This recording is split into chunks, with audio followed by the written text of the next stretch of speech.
Secret virtue, purity, God loves all beings. You teach us ethics with fraternity, compassion. God loves all beings. You teach us morals. So I'd like to introduce our first plenary of the morning. The theme is the central role of compassion within our faith. Now I'd like to invite Fakandra Chaudhry to stage, as well as three people: Dr. Phyllis Gimlan Chu, Associate Professor at Nanyang University in Singapore; Satwat Singh, the Director and Secretary of Mercy Relief Singapore; and Imam Abdul Qadar, the Imam of Garden City Mosque.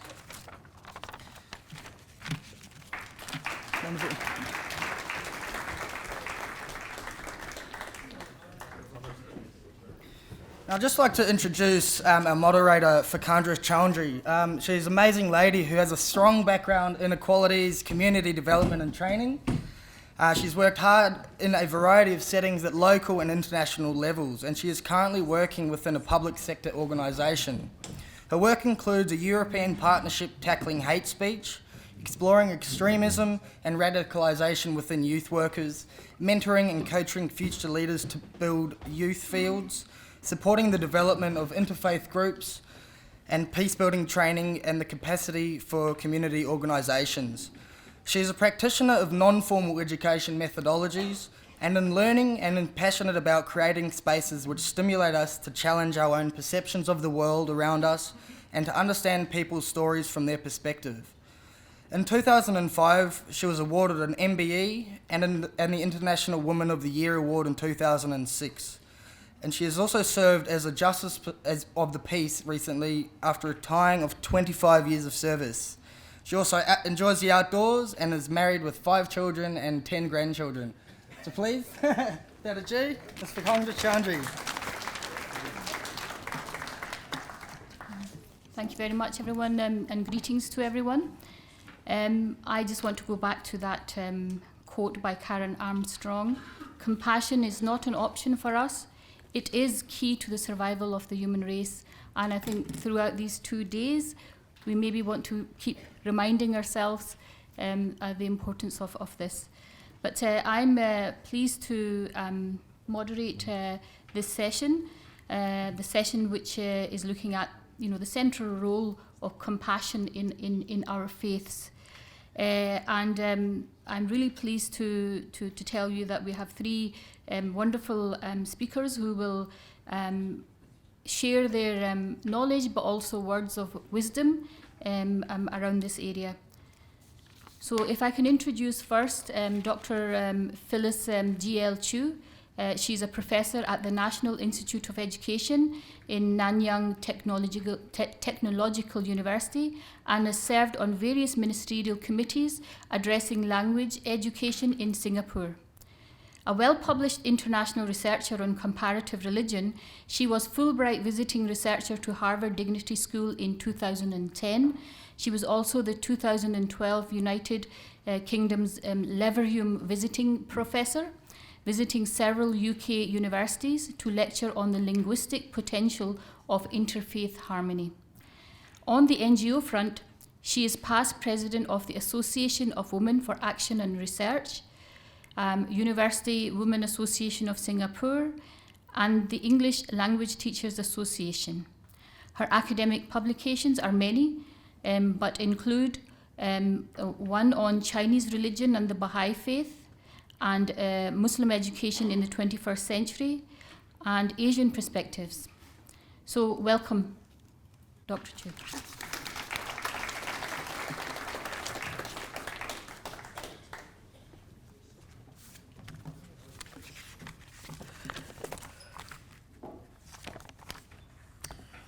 Dear friends, talking about generations, I'd like to introduce myself as a 6th generation Singaporean.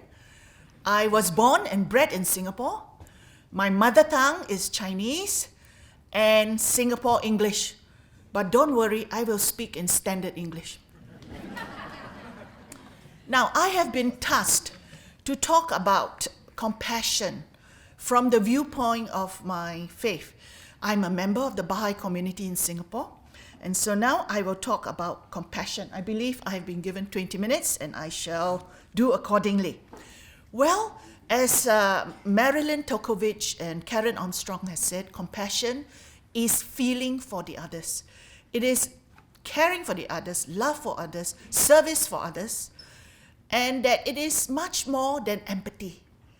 And as Marilyn Tokovich has also said, she says that we can actually talk about compassion with the golden rule, And that is so very true, because the golden rule is the essence, the heart of all religion. It is so simple. From the Quran, it says, you need to desire for the neighbor what you desire for yourself. From the Bible, love thy neighbor as yourself. From the Torah, what is hateful to you, do not do unto others. And from the Baha'i faith, choose thou for thy neighbor that which thou choosest for thyself. Now, I'm a Chinese, so I was brought up as Confucian and Taoist, and I will say that Confucius also said that, but he put it in the negative. Confucius says, do not do unto others what you do not want others to do unto you. That is confusion. That is the heart of confusion. Confucian also says, just as Marilyn has reminded us, you first will, of course, love yourself, and then your family, and then from your family, your tribe, which is your clan, and then your civilization, and then the world. Confucius says, all within the 4 C's are brothers. He says that. Now, the Baha'i faith also says the same thing, but in reverse from Confucius. Let me quote to you from the Baha'i faith. It says that be a sign of love, a manifestation of mercy, a fountain of tenderness, kind-hearted to all people, and especially to those who bear no relation to thee, men or women. So the Baha'is say start from the other end. Now, why did he say this? Because for the Chinese, we have been very, very successful in loving ourselves and our family and maybe our clan. But beyond that, Confucius has not been very successful. There are regional rivalries in China, and we have not learned to love the world. Okay, but for the Baha'u'llah, he says that we have to love others, especially those who bear no relation to ourselves. Why? Why? Dear friends, it is because we now have the capacity to kill ourselves. We have, in the 20th century, after the Second World War, been the generation to be able to wake up the next morning and find that the world has totally changed. This is the nuclear era. Before I came to this talk this morning, I checked the nuclear clock. The nuclear clock is kept by scientists in America, and every time they will say, how many minutes to midnight? May I tell you how many minutes it is to midnight today? It is 10 minutes to midnight. So anytime, one day, you wake up and you find that everything is different. We have the capacity to destroy ourselves, to kill ourselves, just like that. And of course, it will be nuclear. And that is why it is so important to learn to love people who are different from yourself, who have different cultures, who look different from yourself, who have different beliefs. This is for our own survival. Let me give you a simple analogy. Let us look at the cells in our body. You know our body is made up of atoms. Atoms become molecules. Molecules become cells. We have liver cells, we have heart cells, we have skin cells, we have cells of the eyes and ears and so on, right? All of them are different. All of them have different functions. They do different things. They look different, all right? But if somebody were to come and with a scalpel and say, give me one of these cells, liver cell, heart cell, you say, no, I can't.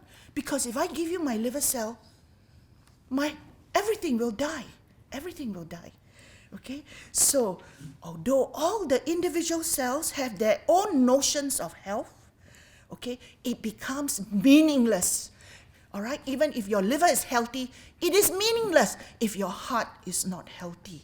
All right? And if everything is healthy, but your skin cells are not working, it becomes meaningless. So therefore, there is a correspondence between the micro and the macro. You can be individual, you're healthy, you just care about yourself. But if the whole world is suffering, it will affect you, because the whole world is like the human body.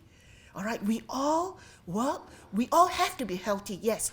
To be unique, we have healthy, we are ourselves, but we have, in relation to the whole, okay, if the whole world is not working, it will eventually affect our health.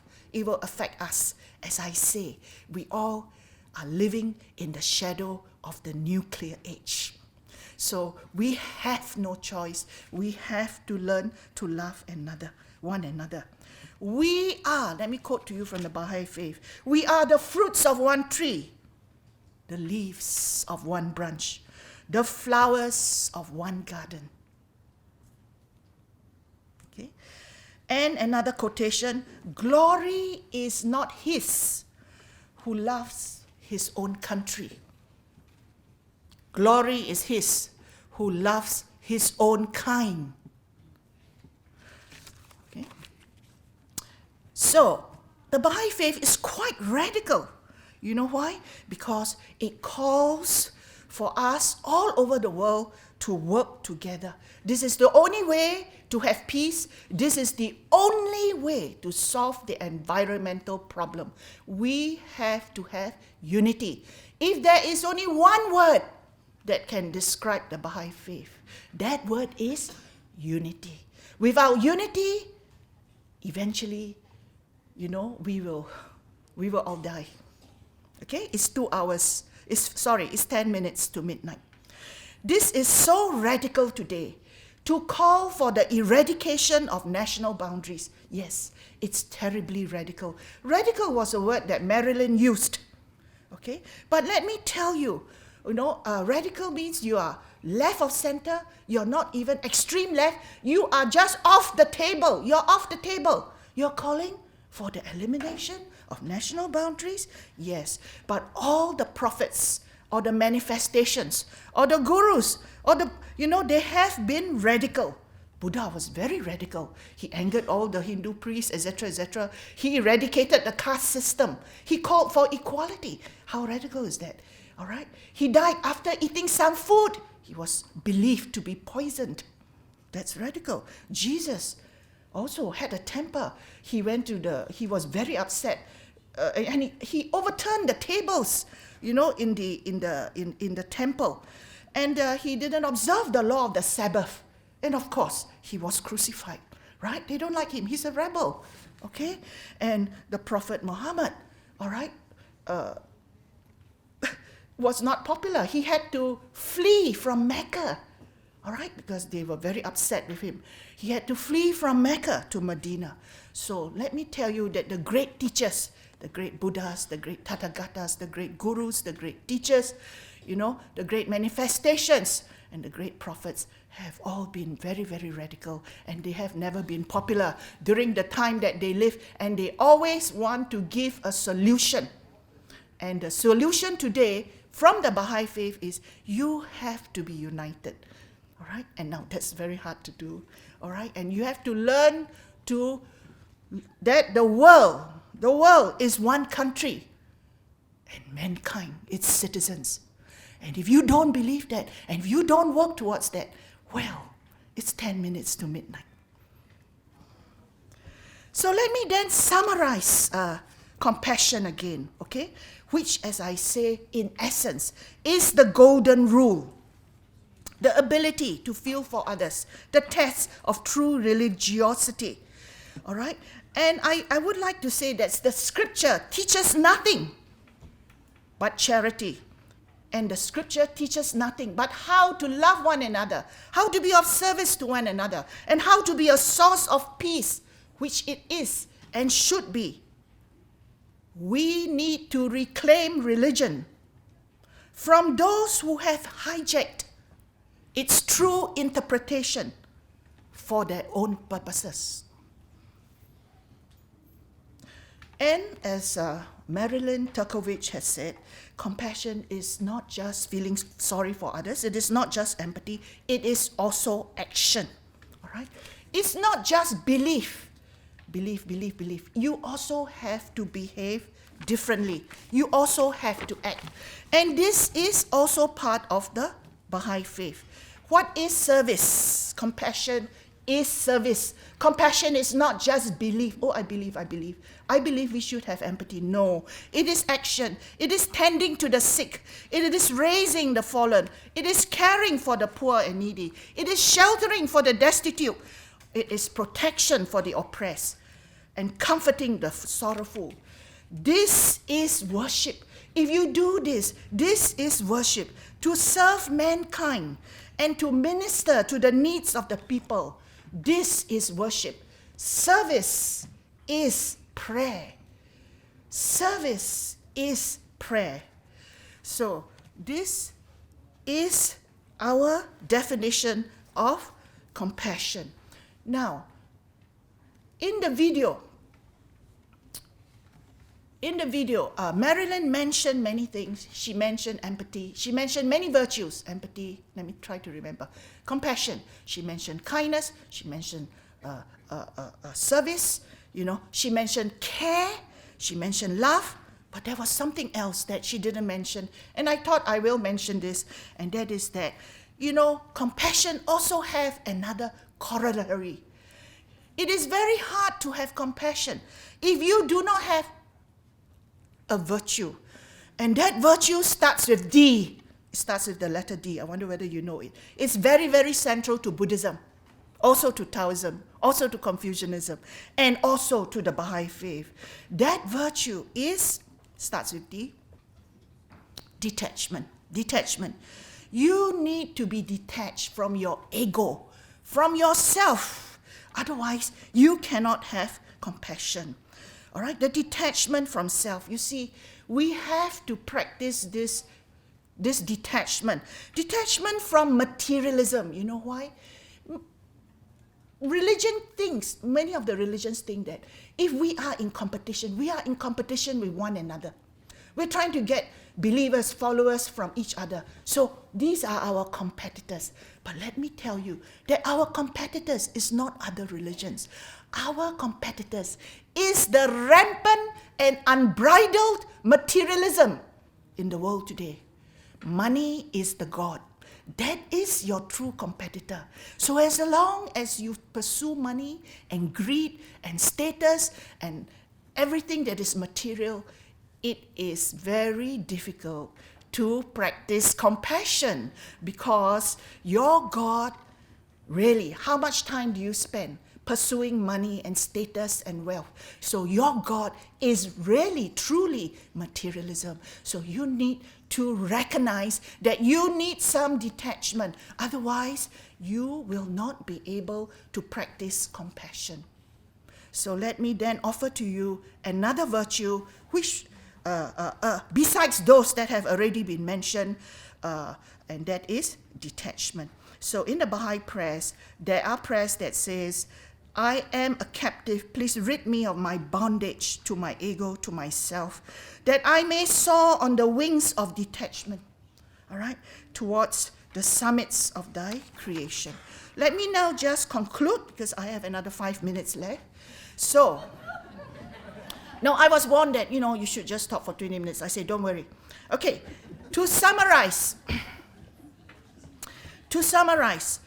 all great religions have come to remind us of its true essence, which is that of compassion, okay, of detachment. When I say detachment, it means from your ego, from yourself, from your greed, from your money, from the materialism that is all around us, that prevents us from loving one another, okay? So, I want to say that God, and this is part of the Baha'i faith, God never leaves us alone. Okay? And from time to time, He will always send. Who will He send? He will send an avatar. All right? He will send a Matriya. He will send a Tathagata. He will send a Messiah. He will send a prophet. He will send the Imam. He will send the return of Christ, whatever it is.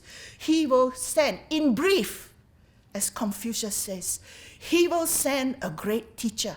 The Chinese word for avatar and prophet and Messiah is teacher.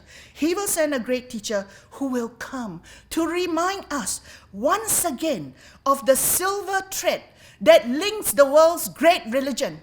And this silver thread that links the world's great religion is none other but the golden rule.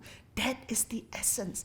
That is the heart of the world's religion. And when humanity has forgotten this, the great avatar and Buddha will come again to remind us that reality is one, that truth is one, that religions are like the branches of one tree. Some branches are on the left, some are on the right, some are high, some are low, but all the branches of the tree draw from the same stem. They draw from the same stem, okay? And every great teacher of all the great religion reminds us that the truly spiritual person will follow the light, and the light is the same wherever it may shine, whether it will shine from the east or the west. The light is the light. When all the lights come together, they will fuse into one. The problem is that we have become attached to the lamp. The lamp covers the light, and the lamp is of different shades and of different colors, and it dazzles us. And we love the lamp so much that when we see another lamp, we are angry with that lamp, and we become competitive with that lamp, and we say, that is not a nice lamp. And we forget that the lamp is just the covering. The lamp is the covering for the light, and the light is one. And the truly spiritual person who wishes to practice compassion will be attracted not to the lamp, but to the light. Thank you very much.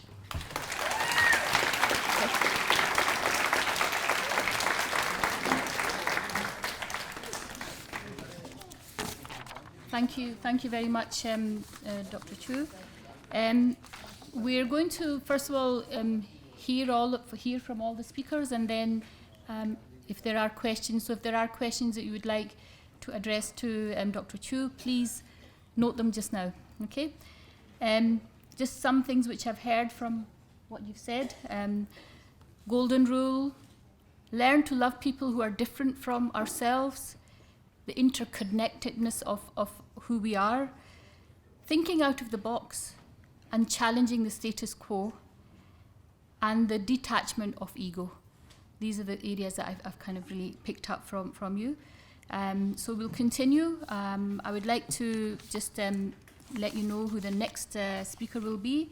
This speaker's name is Satwant Singh, and he is a solicitor at of the Supreme Court of Singapore, an advocate and also a barrister at law at Middle Temple. Satwant is also a member of the Law Society of Singapore and member of the Singapore Academy of Law. He also serves on the following committees: Mercy Relief Limited, member of the Anti-Inhalant Abuse Centre Review Committee, member of the DRC Review Committee, member of the PAP Policy Forum, and he has been awarded a 5 years Good Service Medal, Goodwill Award from Singapore Soka Association, Award of Honour from International Punjabi Chamber of Services Industry in Chandigarh in Punjab, and awarded the Abdeli Taibali Lifetime Achievement Award. So welcome, Satwant, and we'd really love to hear from you and your words of wisdom.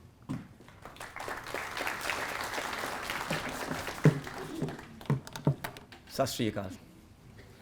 Good morning to all of you. When Captain Hanif, who was my former boss in the army, invited me, I thought I had 2 hours, so I have 50 slides to present. But I've been told I only have 15 minutes, not even 20. So out of the 50 slides, we'll shorten it to 3 or 4. When I was in the plane, I watched this movie called The Lion King. I don't know why I chose the movie, but that's the only movie that I watched in the plane. And there's something that struck me in the movie, that one line. I believe all of you have watched Lion King, and Scar eventually took over the role of Mustafa. And when he was king, he told this to Sarabi, who is Mustafa's wife, and this is what he said. I tried to make you understand what the true king can be. And her reply was this, Sarabi's reply. She said, Scar, a true king's power is compassion. And that struck me. I was thinking, wow, I think that's a reason why I watched the movie, because our topic here is compassion. As soon as we hear the word compassion, what does it bring to your mind? It brings peace. It brings calmness. It tells you that you want to do more than what you can achieve. And it makes you forget about everything that you want to do, or makes you forget that you want to, when you give, you do not even think about taking it back. It makes you forget about I. It embraces we. Humanity will continue to survive as long as there is compassion. And I am supposed to talk about compassion also in terms of what is compassion in my religion. Out of the 50 slides, let's start with the first slide. Have you got it? Okay. Yes, that's the one. Compassion, or in Punjabi, with compassion, we call it daya. It's a spiritual quality that is unique to mankind. The ability to see the suffering of others and take actions to help alleviate that suffering is one of the noblest traits, a precious gift that our Creator has bestowed upon us. Thus, qualities like sharing, readiness to give comfort, sympathy, concern, and caring are all manifestations of compassion. There is nothing nobler than being compassionate. With compassion, we overcome many hurdles and burdens. I believe this phrase will apply to every religion that is existing on this earth. It's across the board. I doubt it's going to be different from your faith than my faith. In the Holy Book, this is what is summarized in Gurmukhi Daya. The next slide. It translates to compassion or mercy and is most important quality for a Sikh. We all embrace selfless service. I believe you have seen pictures, videos of many of the Sikhs who prepare food, which is called langar, and give out to those who are in need. If you ever go to a Sikh temple, you will always have food. Every Sikh temple has got food at all times. There will never be a time where you enter into a Sikh temple and you will not be given something to eat. You will always be fed and we will take care of you. Then that's why selfless service is important in the Sikh community or our way of life. It says it is a necessary quality needed to become compliant to the teaching of the Guru Granth Sahib Ji. Guru Granth Sahib Ji is our holy book. Mercy and compassion must become an integral part of a Sikh's mindset. The devotee of a Sikh gurus must keep compassion at the forefront of his or her mind, and this virtue must accompany the Sikhs at all times. As a Sikh, I've been brought up on the basis that we comes first rather than I. And as human beings, we get embroiled in our desire to have materialism in our life. And that's when we forget the word we. It becomes I. To detach I from we or we from I, it takes a long time. I come from a very poor, humble background, but at the end of the day, slowly and surely, I've asked for God, I want a bicycle first. After a bicycle, my father brought me. After a bicycle, I asked God, I want a motorbike because it's faster. After I got a motorbike, God gave me a motorbike. And then I became a lawyer, and then I rode motorbike to court and all that, but along the way, I had to stop by the side because it rained, right? So I've got a turban, it'll become wet, and by the time I reach to court, I'll be drenched. And then I asked God, please, one small car. And God gave me that small car. After that small car came, God, this car is a bit small. I've got 2 kids now, I need a bigger car. And God gave me a bigger car. And then I asked for a small house. I got a 3-room flat. In Singapore, it's public housing, right? It's a 3-room flat. And then I said, God, 3 rooms is a bit small. I have 2 kids, wife, can't fit anywhere. I need a bigger house. God said, okay, I'll give you a 5-room flat. And then after a 5-room flat, I asked for a condominium. God said, no, it's not going to happen. Okay? And I'm still living in a 5-room flat. It's a lesson. Don't ask too much. And along the way, I've decided that apart from being a lawyer, and lawyer and compassion don't gel, right? When you use compassion, you don't use lawyer in the same breath. It's a bit, odd. But I've decided that since God has been kind to me and I've succeeded in every part of my life, and being a Sikh, and compassion is the integral part of our teaching, of our belief, I've decided that you need to go out and see the world and help those who are less fortunate. In my work in Mercy Relief, I have traveled the world to see disaster relief work. I've traveled to the Gaza border. I was sharing with my learned friend to the Gaza border. I've been to the Cairo site. I've been to Jerusalem. I've been to Philippines. I've been to China. I've been to tsunami when it first struck in Aceh, Banda Aceh. I've been to Sri Lanka during the conflicts. I've been to, I forgot which other country I've been to. Sri Lanka too. Nepal earthquake. It taught me one thing. At the end of the day, I always thought that everybody is materialistic and everybody desires to achieve the best that you can, the biggest house, the biggest car, and all that. But all of these places have taught me one thing.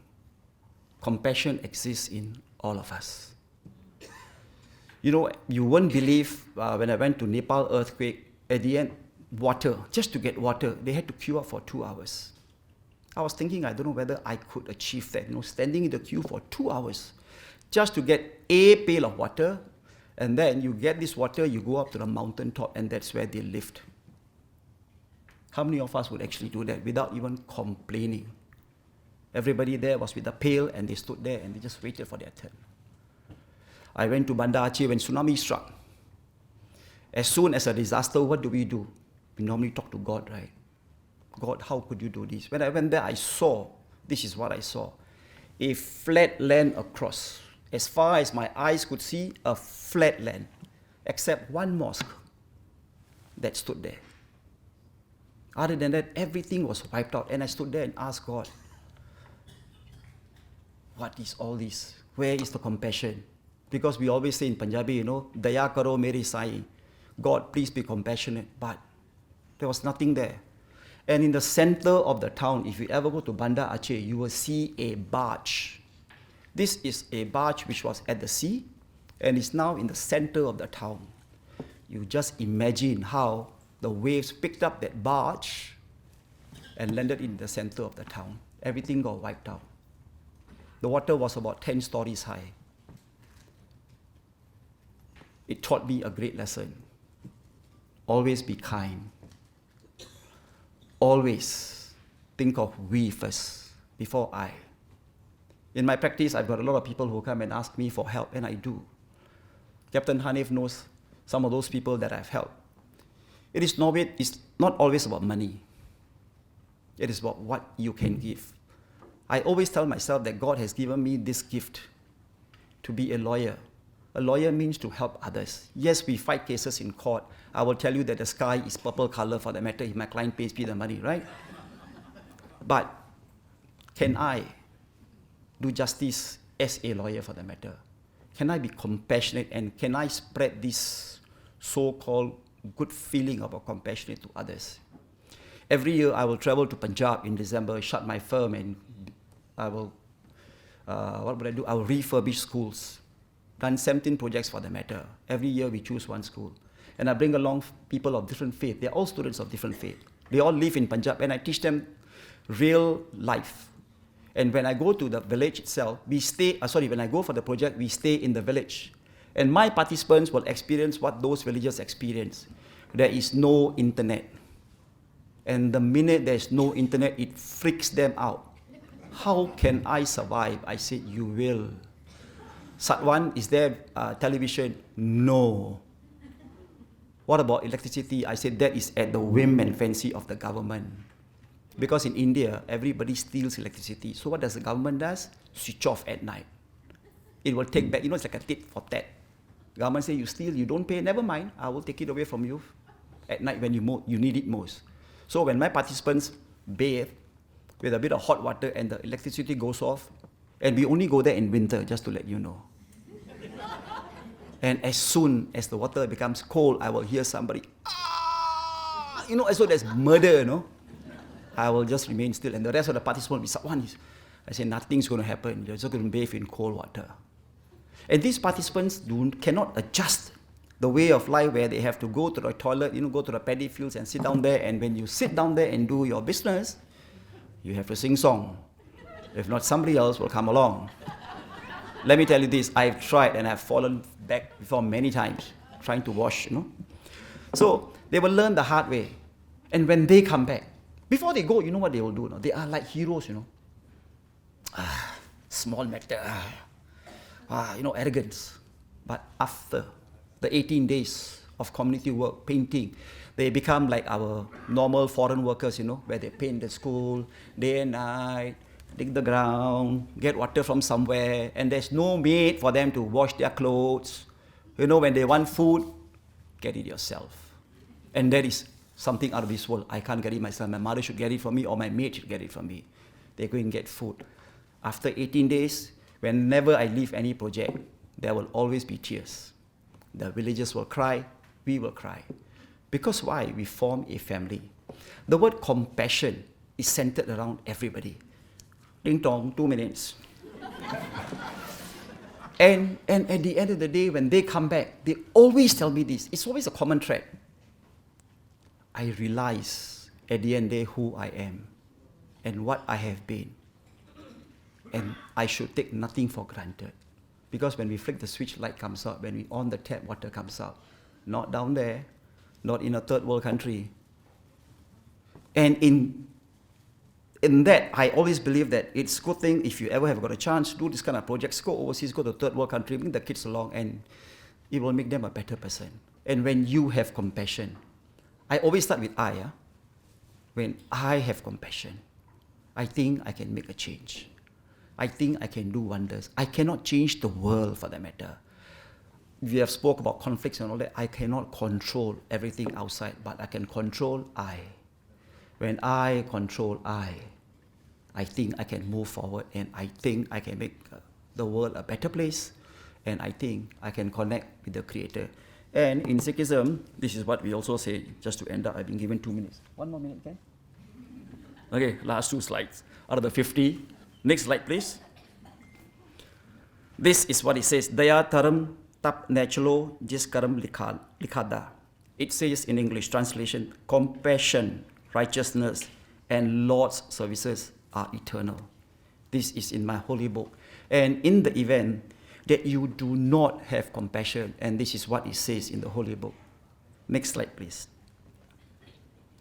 Nirdya nahi jot ujala, budat buje sarv janjala. It says, if you have no compassion, the Lord's light does not shine in you. You are drowned in worldly entanglements. This is what it encapsulates our religion for that matter. I always believe we can talk many times, we can talk many things, we can talk many ways, we can talk number of days for that matter. But if I do not make that change, making speeches is of no use. Telling everybody to change is of no use. I must change. I must have compassion. Thank you.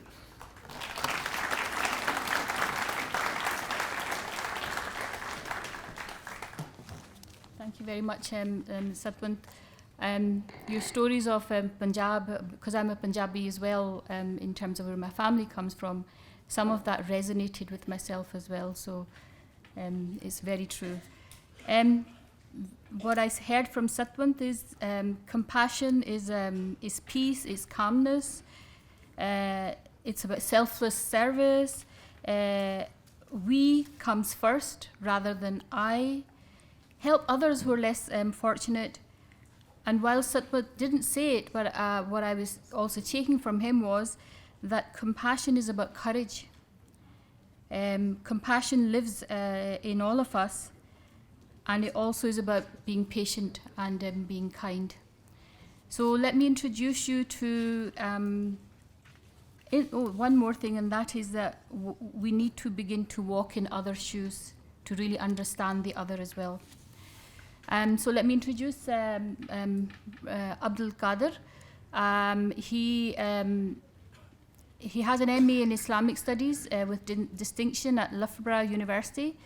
He also has a Bachelor of Arts with distinction majoring exegesis, which is tafsir of the glorious Quran. This is from Al-Azhar University in Egypt.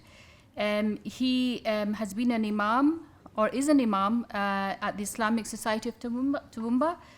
Currently, he also has been an imam in the Islamic Society of Darwin. He has been a lecturer with the Department of Dawah and Islamic Studies, which is in the International Islamic University of Chittagong. He's been an imam with Portsmouth Jamia Mosque and Islamic Centre in South Sea, Portsmouth. He is a member of the Australian National Imam Council. He's a member of the National Imams Consultative Forum. He's vice chairman of Toowoomba Interfaith Working Group, and he's a member of the Abrahamic Faith Family Toowoomba. Thank you very much, please.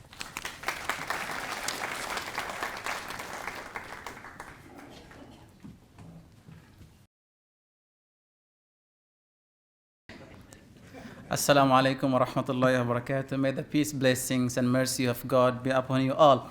Thank you, Chair, for this very long introduction. I would not even recall all of this information I might have in my pocket. First of all, may I acknowledge the traditional owner of this land on which we stand and sit together today, and I pay my respect to the elders past, present, and emerging. I would like to also commend TIWG, Toowoomba Interfaith Working Group, for having this conference arranged. I also want to commend Pure Land College for arranging and supporting such a wonderful event in Toowoomba. I also would like to thank all of you for your compassion and for your jihad to be here. Now, this is a myth. I'll be trying to focus on trying to explain this myth at the end of my session, hopefully. So the topic is compassion and the role of compassion within Islamic faith. Now, Islam, the center of Islam is compassion. And the very essence of Islam is compassion. And the question comes, is it compassion or jihad? I think to start with, may I ask you this question, what do you feel? Be honest, look, I'm not going to take it seriously. What do you think through the media? Is Islam more of jihad or more about compassion? What do you think? No. If you have any idea, what do you feel really? Is it more about jihad or compassion? No answer. Yeah, thank you very much. To be very frank, and I myself, I feel it is. Yeah, it is more jihadist than more compassionate. Now, I'd be trying to address this issue from Islamic point of view. First of all, we Muslim, we believe in one creator. And this one creator is the most compassionate. And his compassion covers up everything, everyone, people who believe in him or people who don't. And not only human, his mercy and compassion covers of everything that exists on this planet. He created. And the verse in the Quran in chapter 7, verse 156, وَرَحْمَتِي وَسِعَتْ كُلَّ شَيْءٍ. He says, my compassion encompasses everything that exists. And there is a text through the tongue of the Prophet Muhammad says, وَرَحْمَتِي سَبَقَتْ غَضَبِي. It means my mercy takes precedence, takes over my anger. So this is the creator, the God every Muslim believe in. And it has got a consequence, very important consequence. If he takes care of someone who happened to be different than me, in terms of all these boundaries we can imagine, can be Mexican, but he loves them. He takes care of them. So it actually has an implication on each and every Muslim that we need to be compassionate because he is compassionate to them. And this is very practical. Moving on, Islamic rituals, starting with prayer. 5 times Muslims offer prayers, and this is to eradicate all these boundaries and walls. There will be one between Mexico and America. So Islam is to eradicate all these walls between human people, so that the reach, and this is a very important fundamental of prayers. When we stand in a congregation, in a rows, we have to shoulder to shoulder. So my shoulder will be touching the one who is next to me, and feet to feet, and it will be touching as well. So all this rich, poor, the most privileged people, the top end of the town and the bottom end will come together, and they get to know each other, and they share their stories, and the friendship is created, and then compassionate is dispatched. So this is a program. It's not once a week or it's 5 times every day. 5 times. So again, this is the way to compassion. And then comes the third pillar, which is the charity. 2.5% of Muslim wealth has to be given to the least privileged people. And this is compassionate. And this is apart from the tax. Tax has to go to the government. But this has to go to the poor people, and sign of compassion. Fasting in the month of Ramadan. Share the iftar when because you have experienced what does hunger mean. So you have to share the iftar. And then after fasting 1 month, the celebration of Eid start with a compulsory gift. Has to be given away for every Muslim, even for the newborn baby. If you have got a child in the morning of Eid day, you have to give this charity on behalf of this newborn baby to the poor people. And this charity has to be given by all. Doesn't matter. If you're poor, you have to give it away. Even you don't have, wait for some gift to come to you, and then you give away out of this gift. So the cycle of charity moves so rapidly on the day of Eid because everyone is giving away. And this is the compassion, the demonstration of compassion. And then moving on, the Hajj, the pilgrimage in Mecca combines all. It combines all these aspects I've covered in terms of the rituals of Islam. And then Muslim, as I was saying, the prayers. Just make a guess. How many times Muslims say the word compassion every day? Guess. Give a number. How many times do they say this word? It's a must. A Muslim must say, invoke to God, saying, you are the most compassionate. So they mention the word compassion how many times? Just give me a number. A bit could be 100. It's minimum 88 times. So every Muslim must say the word 88 times every day. And the church should explain how comes the 88. So there are 70 units of prayer every day. 10 units, the 7 units comes out of this 17 unit has got 4 times must, and then the 10 unit comes another 2 times. So altogether it comes 88 times. This is must. Now, it can be more than that if the 10 units, the extra 10 units, some verses are recited which includes the rahmah. And one chapter particularly has to be recited. This is the first chapter, which include the compassion word for 4 times. And every Muslim they need to recite this chapter in every unit of their prayers, which they do 17 units every day. And moving on, there is a very principle, a strong principle among the scholars, and that's a sulh al-kul. No violence, no confrontation and conflict with no one, nothing. Meaning that I can't have violence or conflict with an animal. So peace with all and compassion towards everything. And this is a principle been adopted and promoted by many scholars. And Sufistic, the mystical Islam, they are the leaders in that perspective. Moving on, jihad or compassion. So Islam is all about jihad or compassion. Can I have the answer now? Now the Prophet of Islam, again, he was sent as a compassion to all, to everyone. I'll just give you 2 examples. He had a young lad called Anas ibn Malik. He was been appointed the service person. The young lad came to and he used to serve the Prophet. And he did his job for 10 years. And Anas said the Prophet never asked, the Prophet never told why. He is a young lad. The Prophet never ever told why to the things he did or things he didn't do. The Prophet never told him why. Anas, it means that he never told him no as well. Our children, the first word they learn at the very beginning is no.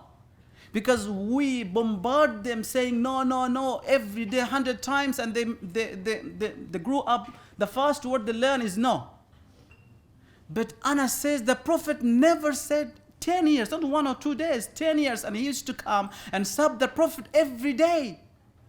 Because his mom didn't have anything to support the Prophet, and she came and said, "Oh, Prophet of Allah, I have my son, and I want to place my son at your service." So the Prophet accepted. So he served for 10 years, and the Prophet never told him why. And this is because he was so compassionate. He was so compassionate to his servant, slave servant, Zayd ibn Haritha. When Zayd's father and uncle came to take him back from the slavery and approached the Prophet, and the Prophet said, "Look, Zayd has been free for a long time. If he wants to go, let him go. But if he refuses to go back home to his mom and dad and uncle and family, I can't force him, because I don't have any authority to force him and send him back by force. I can't do that." So his father and uncle were more than happy, because they got what they never expected. They came with money and gold to pay and get him freed. So they got everything and more for free. And when they came to Zayd and said, "Zayd, let's go. Your mom is waiting." Zayd says, my father, my uncle, I'm sorry.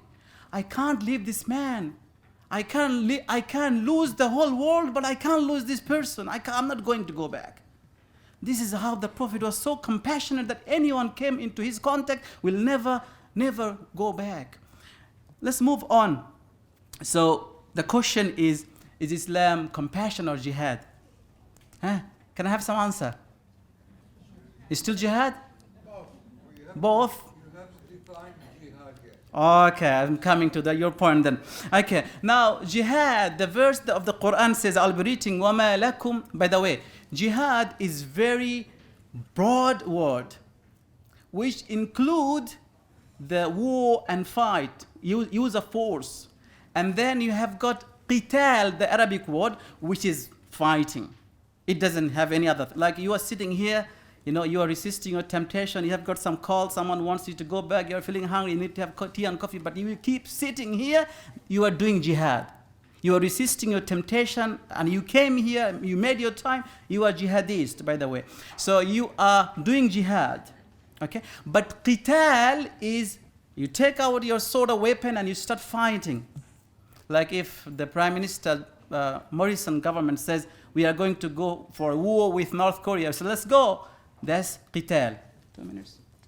Yeah, I'll be finishing by 2 minutes. So that's called qital.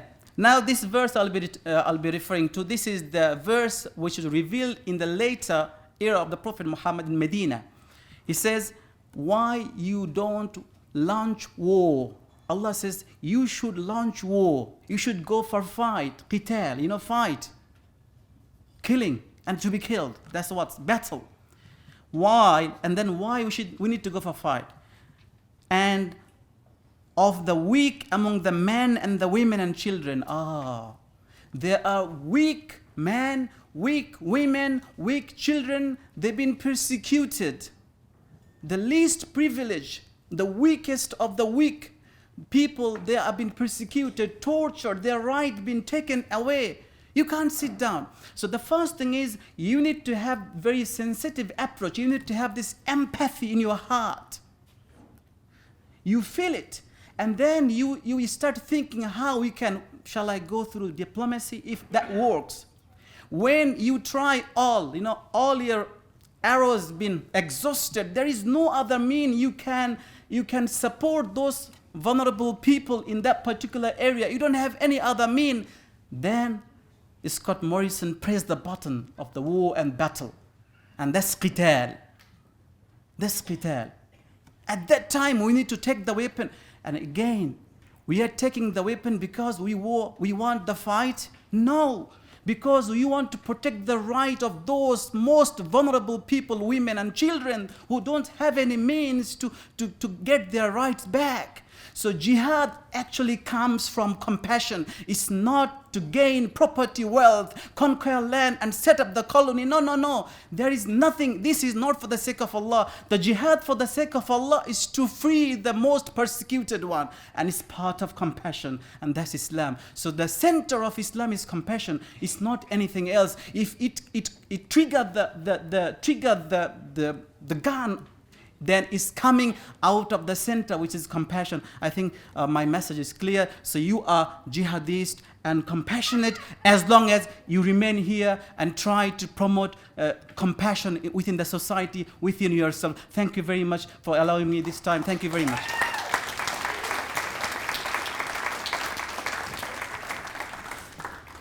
I hope nobody's tweeted that last bit. At the conference, we all have jihadis. Please don't tweet that.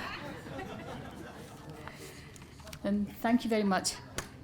What I heard from yourself is that we have a compassionate creator, and we need to emanate the example of how to be compassionate. We need to eradicate walls between people, and compassion in terms of charity is about redistribution of wealth. And we need to fight for justice. So on that note, I just want to thank all three eminent speakers. I just would like to invite Owen Williams onto the stage, and he will be chairing the next session, which is a reflection upon what you've just heard. He joins us from Swansea, Wales. Owen converted to Islam in 1992 and has over 25 experiences as someone immersed in activism and interfaith dialogue across South Wales and the southwest of England. He is also a founding member of Swansea Faith Forum. So thank you very much. So welcome, Owen.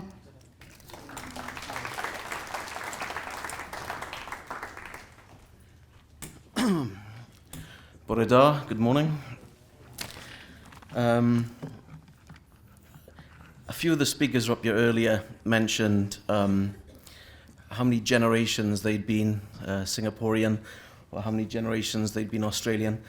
And I just wanted to share with you, a few years ago I took part in a national DNA research project in my country, Wales. There were no surprises.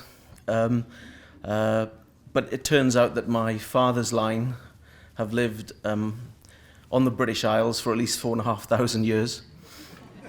From my genealogical records, and they only go back so far, I discovered that my family had lived in the same area of the same city in Wales for 4 centuries. So we're not particularly adventurous, and I think Toowoomba must, without doubt, be the furthest anyone from my family has ever travelled. So there we are. So firstly, I'd like to thank our distinguished panel of of speakers for their contribution to this topic on the centrality of compassion in our faiths. Important and at times sobering reminders, and there are many lessons in what they've shared with us. My personal reflections as I was sitting listening, and also to the presentation by Marilyn Turkovic, was how am I embodying and exemplifying this directive from my own faith to act compassionately. And if I'm honest, I probably had more compassion as a younger man. I'm not sure how true, how much this is true amongst younger people, but certainly I spent a considerable period of my youth trying to put compassion into practice, but the accumulation of life experiences, unfortunately, has taken its toll. And I link this to the earlier comment that came from the audience about healing. Compassion fatigue is a thing. It may affect all of us, but particularly those in the caring professions, those active in international humanitarian aid who see terrible things, and even those involved in local voluntarism. And we should recognize the importance of self-care and taking time to heal ourselves to be able to continue to be of service to others. So I think my role in this is really to take questions from the floor. Please make my job easy. The shorter the question, the shorter the comment, the ability of more of you to contribute, and the ability then for us to benefit from the huge amount of knowledge and wisdom in the room. So if you have a comment, try to keep it short and to the point. If you have a question, let me know which of the speakers you wish to direct it to. If it's not to anybody in particular, we'll just take them at random. But if it is to a particular speaker, I'll also give other panelists an opportunity to add something if they wish. So I think we've got roving microphones in the audience. I saw some earlier. Who would like to start? I don't know you by name, so I'll be picking you out by color of top and things like that.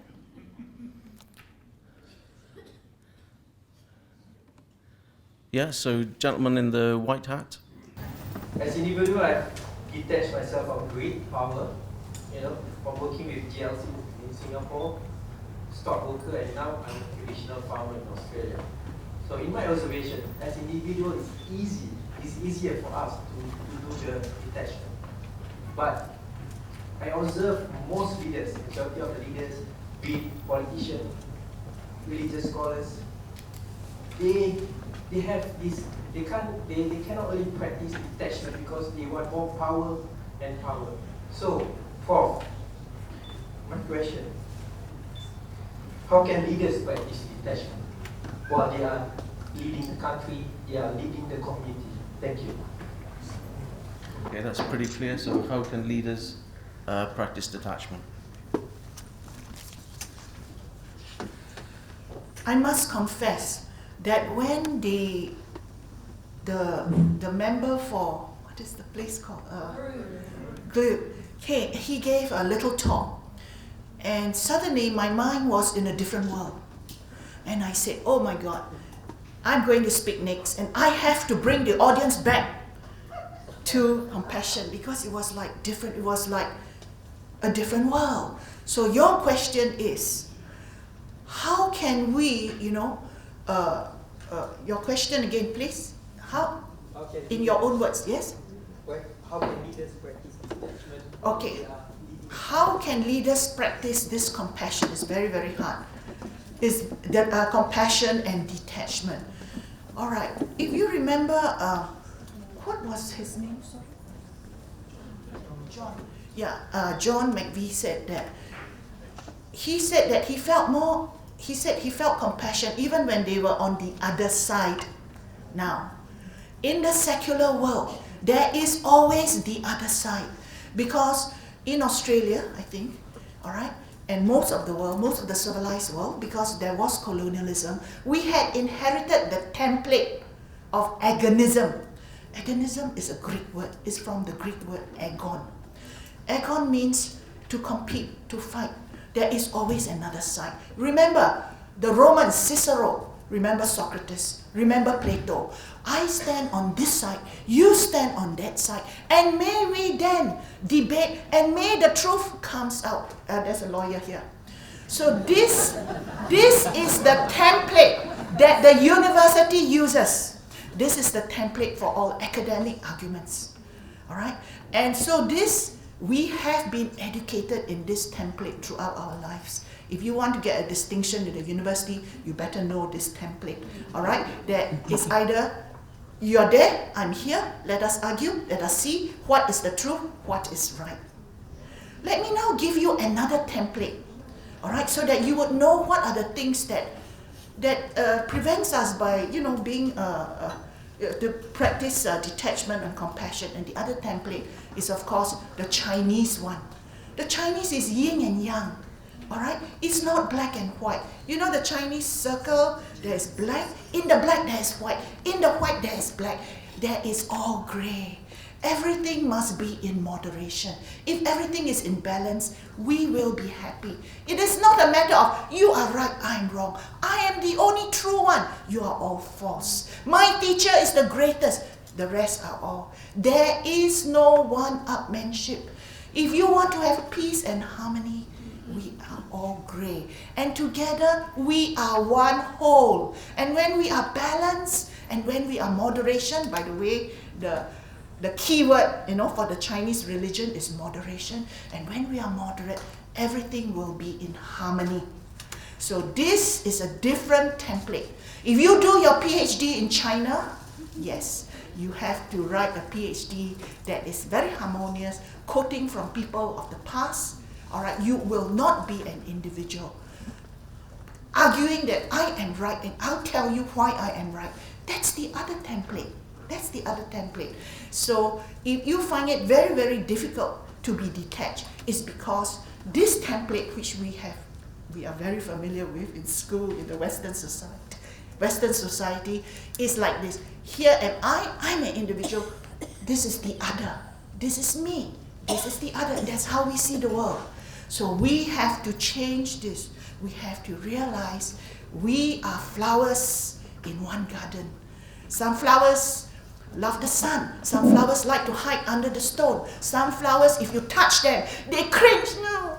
And some flowers love to say, look at me, I'm a beautiful flower. We are different flowers, but when we are in the same garden, in the vase, we look so beautiful. If you have all the same flower, it would not look beautiful. So we need to change our mindset, because the dominant mindset today in politics, in economics, in government is one of us and them.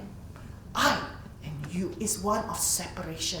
You are for me or you are against me. You are on this side or you are on the other side. And that's how we have been groomed or educated to see that world. And that is why a lot of the wars are not caused by people who didn't go to school. The wars have been caused by people who have education. They are caused by educated people. I hope that explains.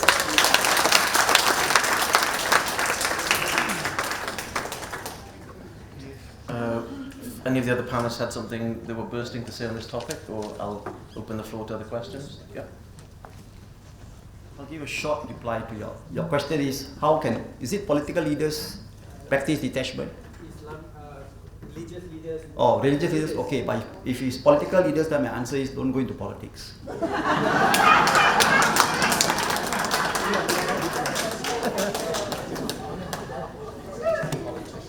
Okay. Any other questions? Sorry, if the lady in the green scarf and then the gentleman with the braces. Thank you for allowing me first.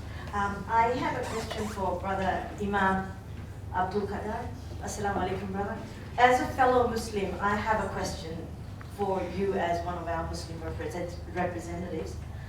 So when I embraced Islam about 8 years ago, I only found out about division within Muslims and practice of non-compassion quite severely as a new Muslim. And I wrote a poem. I am a writer, so I wrote a poem, and it's entitled "The Prefix Muslim." So my question to you is this. There's the moderate Muslim, the extremist Muslim, the Sunni Muslim, the Shia Muslim, the Sufi Muslim, the Western Muslim, the Eastern Muslim, the practicing Muslim, the non-practicing Muslim, reformed Muslim, revert Muslim, convert Muslim. Now, no wonder the haters are united against us, because we Muslims are so divided amongst us. Lose the prefix be a Muslim. Could you please answer why so much division within Islam itself? And whatever you said, I partly agreed with you, but the compassion factor is so missing, and hence I feel Islam is so misunderstood because of that. Please enlighten me.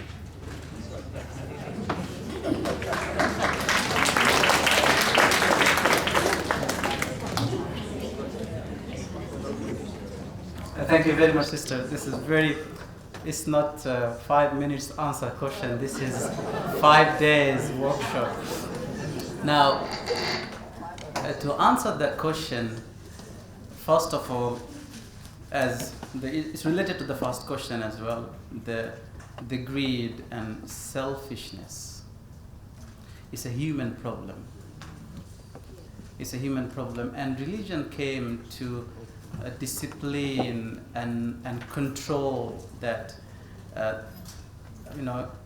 discipline the greed and adjust it to legal and reasonable, up to certain limit, and then eradicate or replace selfishness. It's a dangerous type of fish to selflessness, and it happens when we focus on our inner self more than, and this is all about religion, more than any other thing. So what happened in the last 100 years within the Islamic discourse is, in one hand, the community is tackling disasters one after another. So the community is exhausted to tackle, like it's falling one after another. Iraq fall, and then you name it. So the community has been scattered. The scholars been killed. Do you know how many great scholars in Iraq been killed in the first days? A big number of Muslim scholars. And because of the political unrest, the community, they are, as I said, they are struggling to survive. So when they struggle to survive, it's very difficult to actually bring them back on the track. So what happening around the Muslim communities is a small group, and I was focusing on my word that the jihad has to come from within Australian context, not from Imam of Toomba, or not the head of Imam Council, in Australia, who represents all the mosques in Australia. It has to come from the top leaders. Now, can you tell me how many groups are doing jihad within the Muslim community and countries? Are they doing jihad? They are doing jihad of their stomach, money and greed. That's what they are doing jihad for. And then there are people who are actually enfoiling them, giving them resources to carry on atrocities and so on and so forth. So it's a big setback for the Muslim community to not focus and have a plan to move forward, rather to muck around the same mess which has been created. And I think things are getting better. I can relate your question to within the Toomba mosque here. Our mosque is open to everyone. All the sects he mentioned, we welcome each and everyone by mentioning their name, and we are proud of them and have them with their title. With their title. So we have empowered each and every, and not only Muslims, our mosque is open for even non-Muslims to come and get in as they are. So we don't impose, we don't tell them how they're going to come. what the clothing they need. No, no, no. We welcome everyone, Muslim and non-Muslim, as they are, to come and be friends with us. So I think I can speak, with my capacity as an imam of Tumba Mosque, but the broader picture, I think we need to, as a communities, we need to, put more resources and work to be united and not to go a narrow path. And by the way, you mentioned broader groups. Within that, each group, there are further divisions. So how far you want to drag down the whole community? There is no end. And the end is you find yourself one person. And this is destructive. It's not constructive. This is the wrong way. And the community should move the other way. Thank you very much.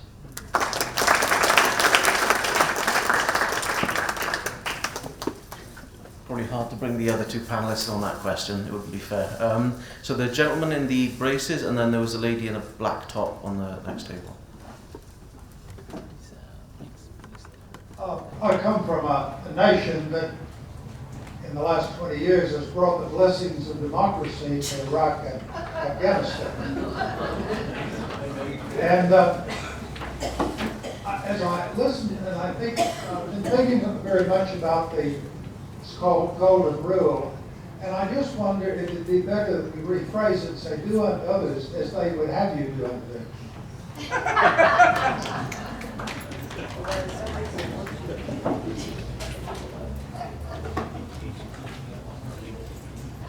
Hello, I'm Jennifer from Peaceful Women. We are a group of humanitarians, volunteers here. I just wanted to briefly answer the lady with a question for the Imam. I think we need to remember that we have fundamentalism in all our faiths. In Christianity, we have KKK, we have the Right Brotherhood, we have the Nationalists. And if we just go back quickly to what Phyllis said earlier, we need to reclaim religion from those who have hijacked it for their own interpretation and purposes.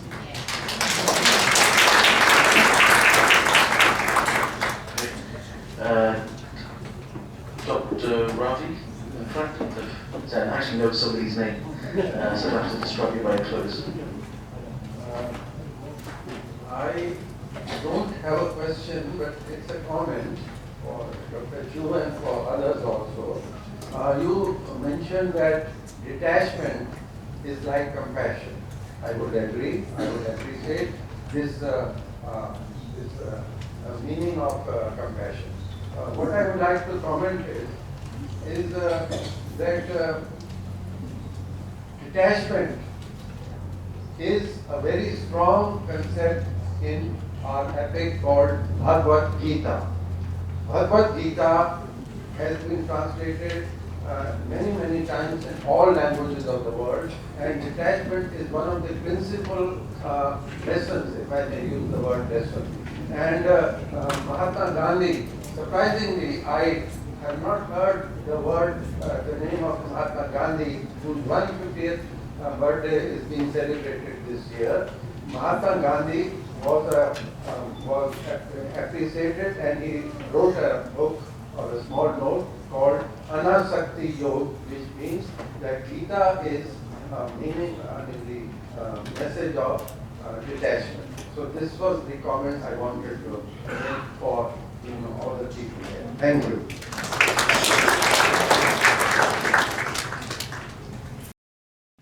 There were 3 comments there. I don't know if any of you wanted to respond to the comments. You don't have to, but if you want to just indicate, and I'll. If I could be allowed to answer on detachment. It is also in our religion for the matter, and I'm sure in all other religions. The most important thing, this is what I believe in. In order for us to reach the ultimate state where we will need to be with God, because the Sikhism believe reincarnation, and at the end of the day, if you are with God, you will not be reincarnated. And to get to that process, the first process is let go. How many of us here, which includes me, are prepared to let go? As soon as you let go, then you go to the next step of detachment. Detachment means I cannot let go what I have. Are we prepared to let go the house that we live in, go to a smaller place, drive a smaller car, get lesser income, and do a lot more for humanity. That is something it's very difficult to do. Let's be honest about that. We can kid ourselves by saying yes, yes, yes, but it's really not easy to do. Because the day when it comes, or if I were to ask you, are you going to do it today? I can tell you for a fact the answer will be no. Because we are not ready. We think about it, we contemplate, but we cannot do it. There will come a time, I believe, for all of us, where we will tell ourselves, I think it is time for me to detach myself from worldly engagements, from Maya, which is wealth for that matter, and then you will reach to that level which is called compassion. And then you are able to detach yourself. I believe I want to, at the end of the day, I've told myself that I want to speak to God and I don't want to be born again. Even if God was to make me a millionaire, Bill Gates, or the king, because at the end of the day, even if you get all of this, you still suffer. You still go through that process of, every day having worries and all that. To be connected to God is very difficult. How many of us can sit down here and actually meditate and seriously your mind becomes clear and you reach the top? Not even a second. Because the minute you shut your eyes, what happens is you think about, I need to send my kid to school, and people like me, I've got this case, I need to go to court, this client, this. By the time this come, you will never get meditation. It is so hard to meditate. I've tried so many times. There are times I reach maybe that one level, and then next to within a second it goes off. Because why? This mind cannot sit still.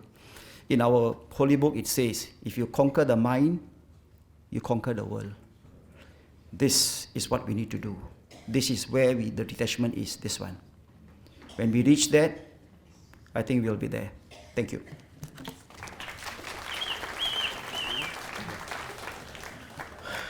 Okay, out of compassion for you, because I know everyone's hungry, we're just before lunch. We have time for one last question. Oh, that's it. No, even more compassion.